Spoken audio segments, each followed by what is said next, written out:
টি-20 সিরিজের জন্য চমক ছাড়াই স্কোয়াড দিয়েছে নির্বাচক প্যানেল। ইনজুরি থেকে ফিরছেন লিটন দাস। উইন্ডিজের বিপক্ষে টাইগারদের নেতৃত্বে থাকবেন নিয়মিত ক্যাপ্টেন। লিটনের সাথে বাংলাদেশের টপ অর্ডারে যথারীতি থাকছেন তানজিদ হাসান তামিম, পারভেজ হোসেন ইমন, সাইফ হাসান।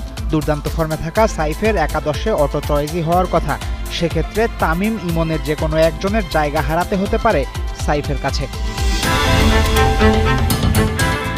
মিডল অর্ডারে টাইগারদের সবচেয়ে বড় ভরসা তাওহিদ হৃদয়ই থাকছেন। হৃদয়ের পর পাওয়ার হিটারদের লিস্টটা বেশ বড়।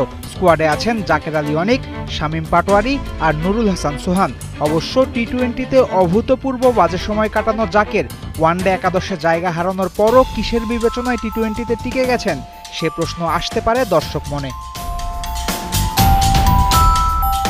ওয়ানডেতে স্পিনিং উইকেটে স্পিনারদের জয় জয়কার হলেও টি-20তে থাকার কথা স্পোর্টিং উইকেট। তাই স্কোয়াডে 3 জনের বেশি স্পিনারের জায়গা হয়নি।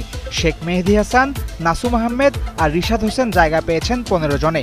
দলের ফরমেশন বুঝে 3 জনের যে কোনো 2 জন থাকার কথা একাদশে। ওয়ানডেতে দর্শকের ভূমিকায় থাকা পেসারদের বড় দায়িত্ব পালন করতে হবে টি-20তে। এই ডিপার্টমেন্টে তাই কোনো পরীক্ষা নিরীক্ষা করতে চায়নি নির্বাচক প্যানেল। মুস্তাফিজুর রহমানের সাথে তাসকিন আহমেদ, তানজিম হাসান সাকিব আর শরীফুল ইসলামকে নিয়ে বানানো হয়েছে টাইগারদের পেস ব্যাটারি। এশিয়া কাপ এবং আফগানিস্তানের বিপক্ষে বাংলাদেশের টি-20 স্কোয়াডের একমাত্র সদস্য হিসেবে উইন্ডিজের বিপক্ষে স্কোয়াডে জায়গা হয়নি মোহাম্মদ সাইফুদ্দিনের।